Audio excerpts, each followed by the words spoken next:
दोस्तों ये वीडियो पश्चिम बंगाल से है, जिसमें बीएड के जो छात्र हैं, बीएड के जो अभ्यर्थी हैं, बीएड करने के बाद जो अभ्यर्थी शिक्षक बने हैं, वो ये मांग कर रहे हैं कि बीएड को न्याय मिलना चाहिए। आखिर उनकी क्या गलती है? 2018 का जो नोटिफिकेशन एनसीटी ने जारी किया था, तो उसी नोटिफिकेशन के आधार पर बीएड के अभ्यर्थी 1 to 5 के लिए एलिजिबल माने गए।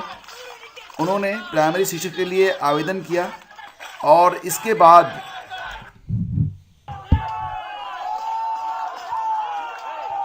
वो शिक्षक बने हैं। लेकिन वर्तमान समय में 2023 में कई फैसले ऐसे आ चुके हैं जिसमें ये कहा जा रहा है कि जो बीएड के छात्र हैं वो 1 to 5 के लिए एलिजिबल नहीं है। ठीक है, वो एलिजिबल नहीं है, लेकिन जो शिक्षक बन चुके हैं, जो पहले से जॉब कर रहे हैं, उनकी इसमें क्या गलती है? नोटिफिकेशन जारी हुआ एनसीटी की ओर से। इसके बाद जो छात्र जिन्होंने आवेदन किया था, उन्होंने नियम के अनुसार ही आवेदन किया था, वो शिक्षक बने। शिक्षक बनने के बाद उनकी जो नौकरी थी वो स्टार्ट होती है। और इसके बाद राजस्थान हाई कोर्ट से ये कहा जाता है कि जो बीएड है वो 1 to 5 के लिए एलिजिबल नहीं है। ठीक है, 1 to 5 के लिए एलिजिबल नहीं है। उन्होंने राजस्थान में बीएड को बाहर कर दिया प्राइमरी की शिक्षक भर्ती से। लेकिन मामला यहीं पर रुका नहीं। अंत में ये मामला सुप्रीम कोर्ट में जाता है, दिव्य शर्मा बनाम जो भी है। तो उसके बाद फिर जो मामला उठता है वो ये सामने आता है कि सुप्रीम कोर्ट की ओर से भी 11 अगस्त 2023 को यह कह दिया जाता है कि गुणवत्ता के आधार पर अगर देखा जाए तो बीएड के जो अभ्यर्थी हैं वो 1 to 5 में प्राइमरी में पढ़ाने के लिए योग्य नहीं हैं।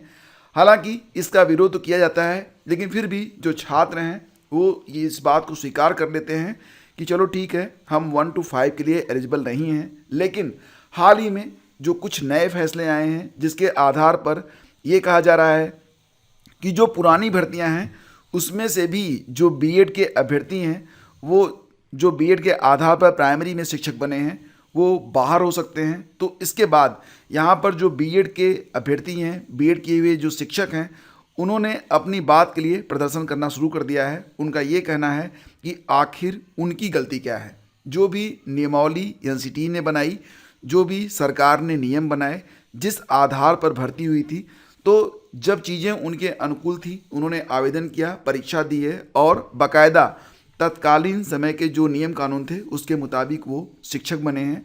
अब वो शिक्षक बन चुके हैं, नौकरी कर रहे हैं। तो ऐसी स्थिति में कि 2018 का जो गजट है उसे अवैध घोषित कर दिया गया, यहाँ तक तो ठीक है। लेकिन इसमें इन छात्रों की क्या गलती है, इन अभ्यर्थियों की क्या गलती है जिनकी नौकरी पर अब खतरा मंडरा रहा है? तो इसको लेकर फिलहाल एक मामला जो है, नया केस दर्ज हुआ है सुप्रीम कोर्ट में भी। आप यहाँ पर देख सकते हैं, बीएड छात्र welfare association VS union of India की यहाँ पर दिया गया है। आप देख सकते हैं कि अभी फ़िलहाल इसका जो डायरी नंबर है स्टेटस पेंडिंग में दिखा रहा है। अभी इस पर जब सुनवाई होगी तो क्या होगी, सुनवाई कैसे होगी, क्या होगा, सब कुछ धीरे धीरे क्लियर होगा। लेकिन फ़िलहाल आवाज़ उठ रही है और इस बात के लिए उठ रही है कि आखिर इन छात्रों की क्या गलती है, इन अभ्यर्थियों की क्या गलती है।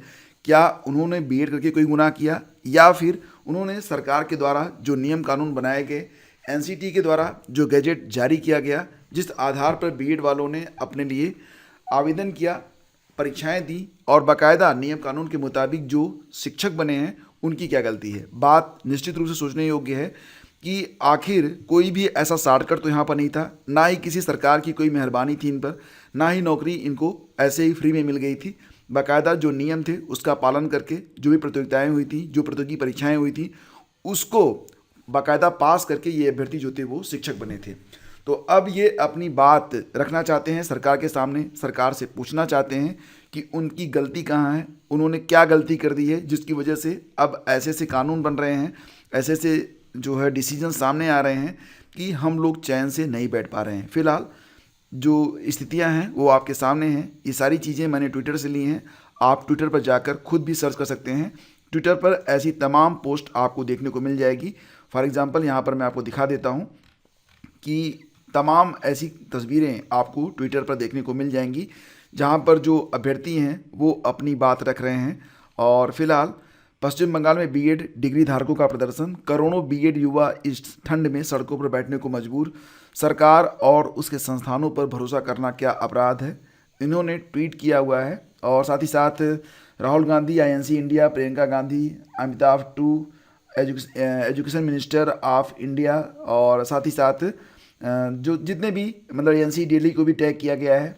तो तमाम चीज़ें यहाँ पर सामने आ रही हैं। फ़िलहाल ये कुछ ऐसा मुद्दा है जिसको इग्नोर नहीं किया जा सकता है, और फिलहाल मुझे लगा कि इसकी जानकारी आप लोगों तक पहुंचानी चाहिए, क्योंकि निश्चित रूप से अगर देखा जाए तो इसमें गलती किसकी है ये तय नहीं हो पा रहा है। बाकी जो भी चीज़ें हैं अपनी जगह पर सब कुछ सही हैं, लेकिन मतलब अगर नौकरी चल रही है और जो नौकरी इन छात्रों को मिली है, इन लोगों को मिली है, बाकायदा परीक्षा पास करके मिली है और नियम कानून के तहत, जो उस समय के नियम कानून थे उसके तहत मिली है, तो फिर इनका क्या दोष है कि इनकी नौकरी पर इस तरीके से मतलब जो खतरे की तलवार है वो मंडरा रही है।